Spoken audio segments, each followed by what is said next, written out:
नमस्कार, आप देख रहे हैं स्टार्टअप मंत्र। मैं हूं आपके साथ प्रशांत पांडे। एक ऐसा शो जहां पर हम स्टार्टअप वर्ल्ड में तमाम दिग्गजों से आपकी मुलाकात कराते हैं, उनकी चुनौतियों और उनकी संभावनाओं को खोजते हैं और इसके साथ ही समझते हैं कि आखिर ये पूरी दुनिया चल कैसे रही है और उनके अनुभवों का लाभ लेते हैं।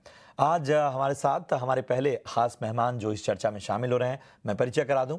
हमारे साथ इस वक्त चर्चा में शामिल हो रहे हैं रमित सेठी साहब, फाउंडर सिक्लूड होटल से।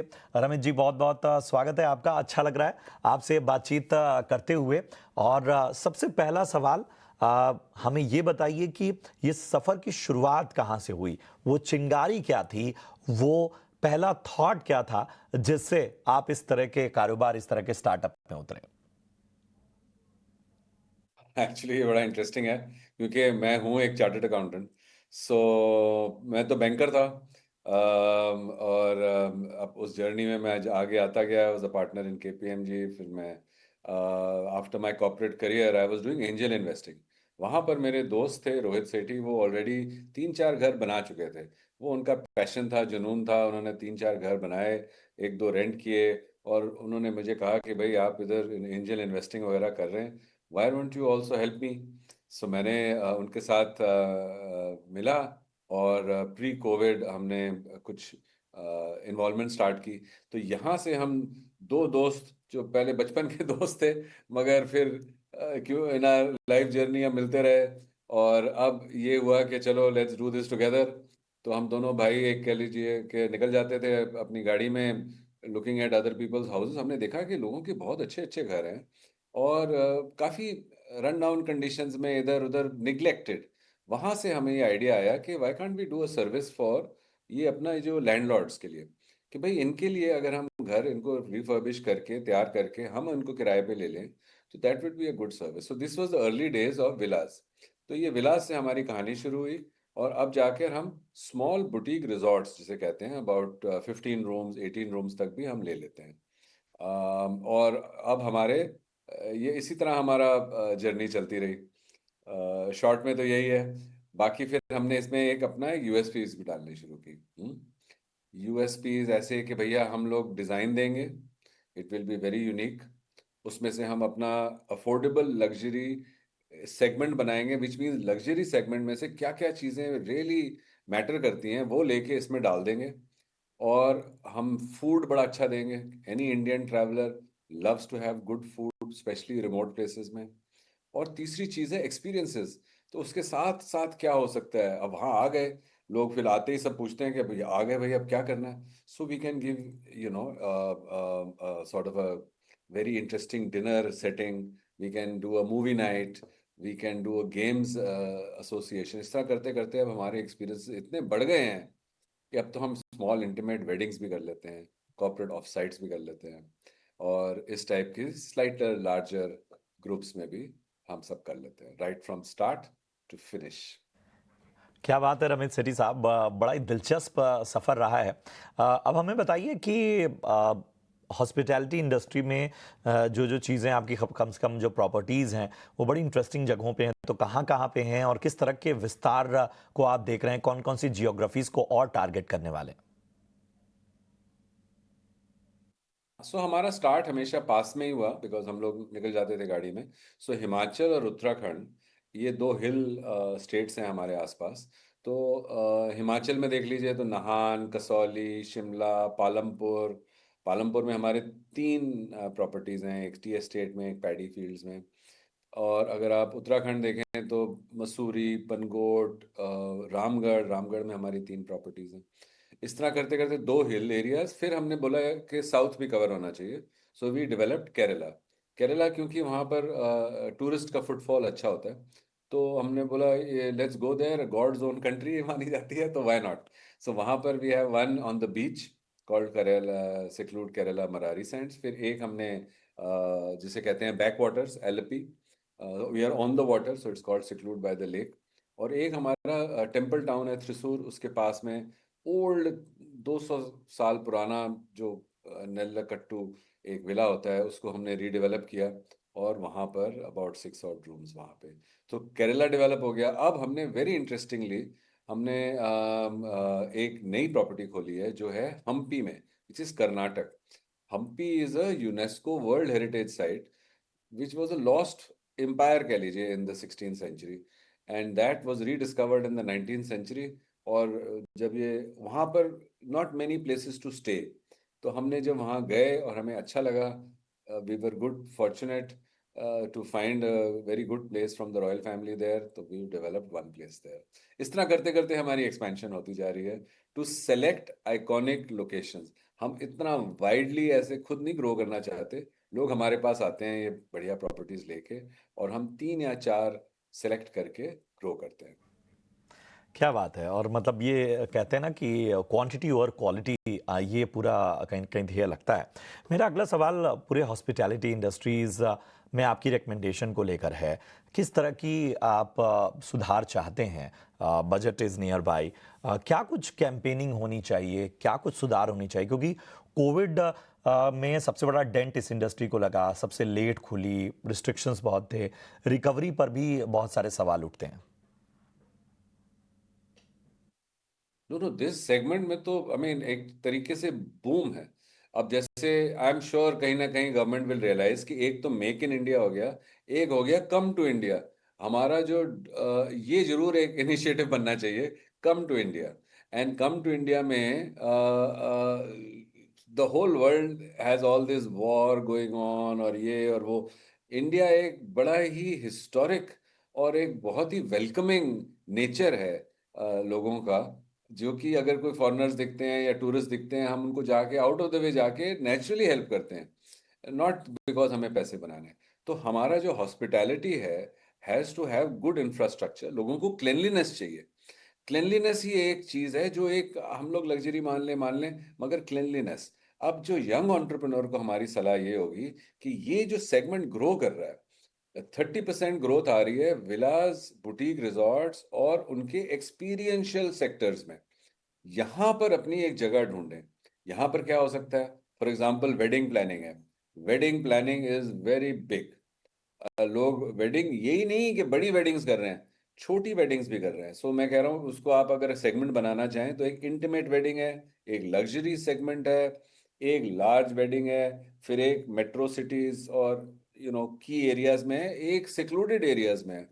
सो इसके अंदर एक्सपर्टीज कम है और लोगों के पास अगर ये जाने का मन है, बट उनके पास वो ऑर्गेनाइज करने की ताकत नहीं है। तो वो या हम एज वेन्यू प्रोवाइडर्स हम लोग ये ताकत दिखा सकते हैं, या जो यंगस्टर्स हैं is very easy, asset light भी है। The second thing which people can do is look for these sort of places everywhere in India. मैं आज तक, आई मीन अब तो काफी उम्र हो गई है, मगर मैं अभी भी डिस्कवर कर रहा हूँ कि इंडिया में ही इतनी सारी चीजें हैं। अब ये हम्पी जैसी जगह लोगों को आइडिया ही नहीं था कि वहां पे एक हिंदू सिविलाइजेशन थी, जो 15-16 सेंचुरी के बाद लोगों ने देखना ही बंद कर दिया। फिर ईस्ट इंडिया कंपनी वालों ने डिस्कवर किया, ब्रिटिशर्स ने लिखा, फिर हेरिटेज साइट बनी। अभी भी वहां पर इतनी पॉपुलैरिटी नहीं है जाने की, क्योंकि फ्लाइट्स नहीं है। How to reach there is an issue. खैर वो भी एक सोल्यूशन बना सकते हैं। So I think this is something which all youngsters like to do. They like to travel, they like to eat out. वो उनको वो एक हॉलीडे और इस टाइप की चीजें बनाने की कोशिश कर रहे हैं, but you can find these niches here. Secondly, influencers, creators, ये लोग भी यहाँ ट्रैवल करते हैं और जाते हैं। It's a young man's game perhaps, क्योंकि वो जाके जिस नज़रिए से देखते हैं, वो नज़रिया लोग एक सुनते हैं और उसको फॉलो करते हैं। द वेरी इंटरेस्टिंग इंसाइट मैं आपको बताऊं कि ये जो लोग कहते हैं कि डिसीजन मेकर्स कौन है, आ कौन रहा है, आ जो मर्जी रहा हो, decisions are made by the youngsters, the Gen Z varieties, who are actually looking at all these places, reading all the reviews. So they are researching and deciding। पैसे बेशक कंपनी वाले दे रहे हो, पेरेंट्स दे रहे हो, कोई ग्रुप में कोई और दे रहा हो, but the decision makers are they based on their own insights and reviews. So many opportunities. चलिए, मेरा आखिरी सवाल रमेश जी आपसे, हमें बताइए कि बजट से क्या उम्मीदें हैं आपको? हाँ, सो इसमें सरकार का ये रिकग्नाइज करना कि सिर्फ मेक इन इंडिया नहीं है, एक stay in India, come to India, इस टाइप के इनिशिएटिव्स हैं which are aimed at service industry. Services में आप अगर हाई जीएसटी रखेंगे 18%, तो मतलब 20% किसी का भी बजट अगर इस पे डाइवर्ट हो जाए तो ये बहुत ही ओनरस माना जाता है कि 7,500 के ऊपर 18% है और उसके नीचे 5% है। तो विच मीन्स दैट अगर मैं 7,600 भी करूंगा तो मुझे अब 18% देना पड़ेगा। तो एक the so are ability to charge over 7,500 and 10,000 is very poor because उसमें से फिर वो पहले तो जीएसटी चला जाएगा। अब इसलिए मैं ये कह रहा हूं क्योंकि जब ये इंडस्ट्री सीजनल इन नेचर है, कभी ऑल द ईयर राउंड बिल्कुल ही नहीं है, विच मीन्स दैट हमें 7 महीनों की कमाई से 12 महीने के खर्चे देने हैं और इसके अंदर एम्प्लॉयमेंट है और इनडायरेक्ट एम्प्लॉयमेंट है। So we have employed people, फिर हमारे होने से टैक्सी वाले, टूरिस्ट ऑपरेटर्स और पंसारी जो होते हैं उनका food suppliers, equipment suppliers to the hotel, इनका भी एक छोटा सा बूम आता है। और ये सारे एरियाज टिपिकली टीयर 2 टीयर 3 और रूरल एरिया रिमोट एरियाज में जो टूरिज्म होता है, यहाँ पर बहुत ही पॉजिटिव और बिग इम्पैक्ट पे आता है। अब हमारे जहाँ पे एक आध हमारे जहाँ प्रॉपर्टीज जाते हैं वहाँ पर अगर हम विलेज सेटिंग देखें तो it's not more than 1,000 people और 1,500 पीपल, क्योंकि यहाँ से लोग जो भी है वो शहर जा चुके हैं अपनी काम ढूंढने। मगर अगर हम यहाँ में काम दे देते हैं तो खुशी खुशी वापस आते हैं। And we would like to encourage that. So GST rationalisation down, because 5% GST आपने कर तो दिया मगर इनपुट क्रेडिट हटा दिया। सो मतलब कैसे मैनेज किया जाए ये सब। हमारा तो दाम बढ़ ही गया, हालांकि कंज्यूमर ने थोड़ा कम दिया। सो दूसरा एक बात है food. What else can we do in this place is give good food. Food पे the GST is 18%.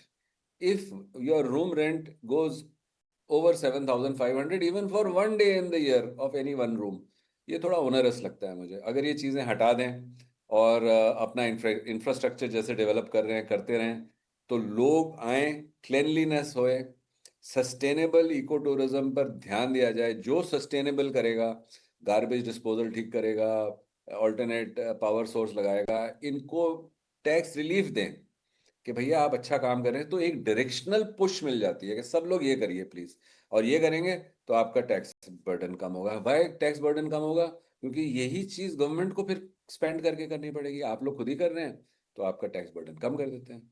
So I think इस टाइप का अगर सोच आती है, या स्टेट लेवल में आ जाए या सेंट्रल लेवल में, बट आई थिंक बजट में अगर एक डायरेक्शनल पुश मिलता है तो everybody else tries to follow and good things happen. तो हम तो विश ही कर सकते हैं। I am a very small player but I have great patriotism that हमारे देश में अच्छी जगहें हैं, लोगों को देखनी चाहिए, बस उसकी सहूलियत बननी चाहिए। बहुत बहुत शुक्रिया करेंगे रमित जी। और मुझे बड़ी अच्छी बात ये लगी कि आपके आप में एक उत्साह है, एक चमक है और आप हर बात बहुत खरी खरी रखते हैं। बहुत बहुत शुक्रिया। और ये तो ऑनलाइन मुलाकात थी, लेकिन अगली बार हम ये चाहेंगे कि हम आपकी किसी प्रॉपर्टी पे जब आपके साथ आपके सफ़र को जाने तो वो और भी इंस्पायरिंग होगा। बहुत बहुत शुक्रिया अपना कीमती समय देने के लिए। यहाँ रुकेंगे एक छोटे से ब्रेक के लिए, फौरन हाजिर होते हैं।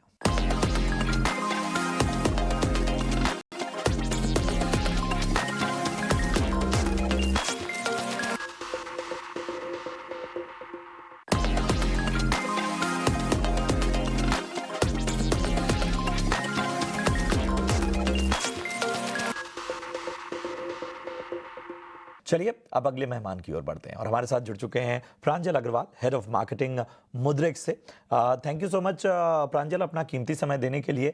सबसे पहला सवाल, बजट करीब है, बताइए बहुत सारे कंप्लायंस, बहुत सारे रिस्ट्रिक्शन, बहुत सारे नियम हैं, तो ऐसे में जो पूरी क्रिप्टो इंडस्ट्री है वो किस तरह के सुधार चाहती है इस बजट से?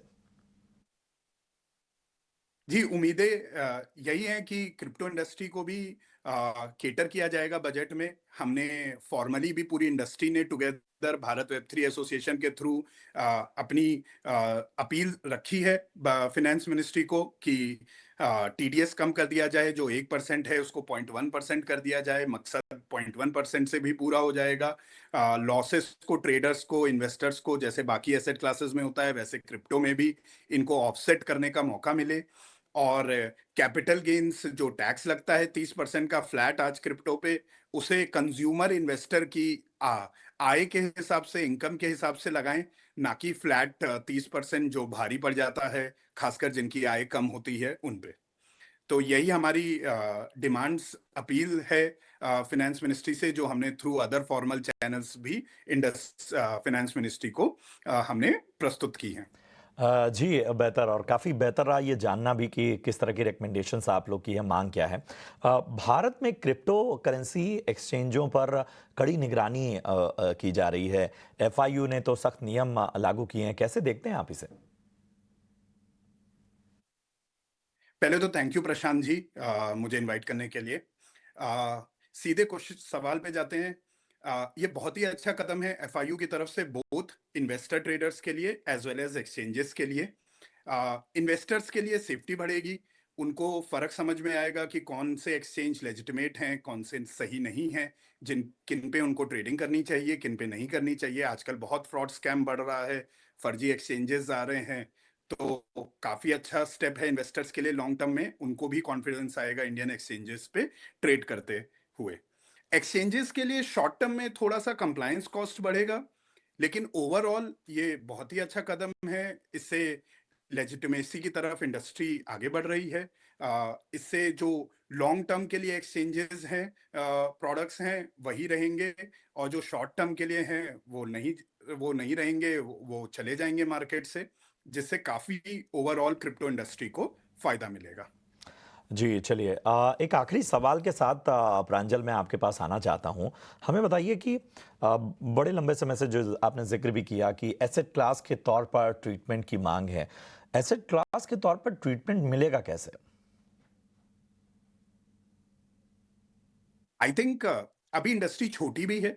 द ओवरऑल जो ओवरऑल साइज है इंडस्ट्री का वो काफी छोटा है compare to other asset class.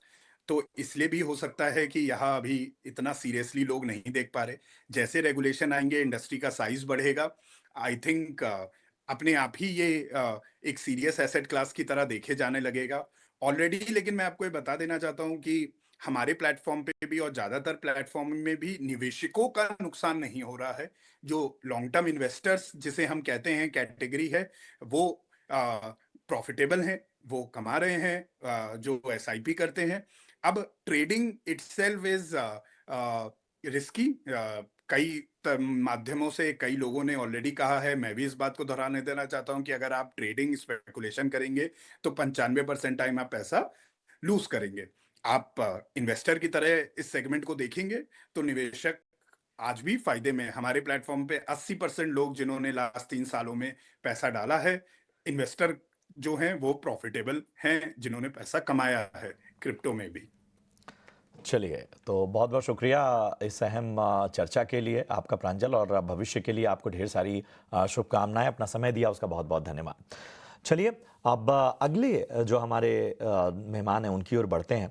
आंचल जैन हमारे साथ हैं, फाउंडर और क्रिएटिव डायरेक्टर इज़ारी ज्वेल्स से। आंचल, बहुत-बहुत स्वागत आपका। अच्छा लग रहा है आपसे बातचीत करते हुए। सबसे पहले तो हमें बताइए ये विचार कैसे आया, आइडिया कैसे आया, इसके पीछे की कहानी क्या है, इस पूरे स्टार्टअप को शुरू करने के पीछे? इज़ारी को मैंने फाउंड किया था 2014 में। एंड इसको मैंने थोड़ा-सा बैक बर्नर में डाला हुआ था, ठंडे बस्ते में जिसे कहते हैं। पर जब कोविड आया तो जब हम लोग सब इकट्ठे एज़ अ फैमिली साथ रहते थे, तो मेरी मॉम का 65th बर्थडे पड़ा, और तब मुझे लगा कि अब मैं अपनी मॉम को ऐसा क्या गिफ्ट दूँ जो उनके पास नहीं है, या जो मार्केट में आसानी से नहीं मिलता। यूजुअली सबके पास सब कुछ होता है। तो तब मैंने सोचा कि मैं उनके लिए रीडिंग क्लासेस बनाऊँगी गोल्ड और डायमंड में। तो जब मेरे को ये आइडिया आया, तो फिर मुझे दिमाग में आया कि वाओ! ये तो एक ज्वेलरी इंडस्ट्री में एक नीश मार्केट है। So I started curating and I started developing a eyewear line which is made out of 14 karat gold and diamonds. And ऐसे इजारे की शुरुआत हुई थी. So मेरा first product, my first foray into the Hazari jewelry world was with eyewear. And उसके बाद धीरे धीरे करते करते मैंने फिर ज्वेलरी और ब्राइडल नेकलेसेस और ब्रेसलेट्स और इनमें किया. एंड नाउ अब मेरा पूरा विश्वास है कि इंडिया में इस वक्त कंटेम्प्रेरी ज्वेलरी या डेली वेयर ज्वेलरी की काफ़ी कमी है. तो अब आज तक जो मैं अपना फोटे मानती हूँ वो एवरीडे स्टाइलिश कंटेम्प्रेरी ज्वेलरी में मैं आगे बढ़ रही हूँ इस वक्त. चलिए, बहुत बेहतर. हमें बताइए, बजट करीब है, क्या उम्मीदें रख रही हैं इस बजट से? अपने सेक्टर में जी मैं ये उम्मीद रख रही हूँ कि एक तो स्टार्टअप का जो टैक्स रिबेट है वो सिर्फ 3 इयर्स का होता है. तो किसी भी बिजनेस को जमने में कहीं ना कहीं 5 से 6 साल लगते हैं. So I would really request that the government should be more mindful for startups और हमें कम से कम 5 से 6 साल का रिबेट एक स्टार्टअप को मिलना चाहिए. और मेरा दूसरा पॉइंट ये रहेगा कि एक इंडिविजुअल का जो टैक्सेशन स्लैब्स हैं they are much higher than company slabs. Company 25% देती है और इंडिविजुअल 37% टैक्स देता है. तो individual should not be more than the company. तो इन दो जगहों पे मैं चाहूंगी कि थोड़ा सा गौर दिया जाए फॉर स्टार्टअप. चलिए, उम्मीद यही करते हैं कि इन तमाम जो सुझाव हैं या मांगे हैं उन पर गौर करे सरकार. हमें बताइए कि आपको तजुर्बा हो गया है, स्टार्टअप वर्ल्ड की बड़ी चुनौतियां, चैलेंजेस अभी फिलहाल आप क्या देख रही हैं, खासतौर पे अपने सेक्टर में? जितना मैंने R&D किया है उस हिसाब से 2 चैलेंजेस मैंने अभी तक फेस किए हैं. वो है एक लैब ग्रोन डायमंड और दूसरा है फ्लक्चुएशन इन गोल्ड प्राइसेस. क्योंकि ये जो इंडस्ट्री है इसमें जो एक इनपुट है वो ही बहुत ज़्यादा एक्सपेंसिव है. और गोल्ड तो आप because of global disturbances the way it is fluctuating, जिस तरीके से भाव ऊपर चलता जा ही रहा है तो वो हमारी ग्रोथ में थोड़ा सा रुकावट लाता है. और जो लैब ग्रोन डायमंड है उसका जो एक क्वेश्चन मार्क लग जाता है वो भी हमारी ग्रोथ पे थोड़ा बहुत असर कर रहा है, ज्यादा असर नहीं कर रहा. अब फिर थोड़ा सा उसमें ठहराव आ गया है बट डेफिनेटली गोल्ड की fluctuation is still affecting our growth. चलिए, आखिरी सवाल के साथ आपके पास आएंगे. यंग एंटरप्रेन्योर्स, खासतौर पे विमेन एंटरप्रेन्योर्स जो आपको सुन रही होंगी, उन्हें क्या टिप्स देंगे? यंग एंटरप्रेन्योर्स के लिए मैं सिर्फ और सिर्फ एक ही एजेंडा वो करूंगी कि instead of being a job seeker you should be a job provider. अगर आपके पास कोई भी टैलेंट है, अगर आपके पास पैशन है तो आप उसको प्रोफेशन में टर्न करें. अपनी खूबियों को, अपने पोटे को खाली एक साइड हसल ना बना के छोड़ें. थोड़ी हिम्मत दिखाएं, थोड़ा करेज दिखाएं. गवर्नमेंट साथ देती है. आजकल तो इन्वेस्टर्स भी बहुत अच्छी अच्छी प्रोजेक्ट्स को बैक करते हैं. तो मैं बोलूंगी कि स्पेशली हमारी कंट्री में we need to create jobs, we need to create more opportunities for other people. So rather being a job seeker, be a job provider and just go into business. शुक्रिया करेंगे आंचल, बड़ी अच्छी चर्चा रही और अच्छी बातचीत रही आपके साथ. आपको, आपकी टीम को हमारी ओर से ढेर सारी शुभकामनाएं. चलिए, इसी के साथ स्टार्टअप मंत्र में आज के लिए इतना ही. दीजिए इजाजत. आप देखते रहिए ET Now स्वदेश. नमस्कार.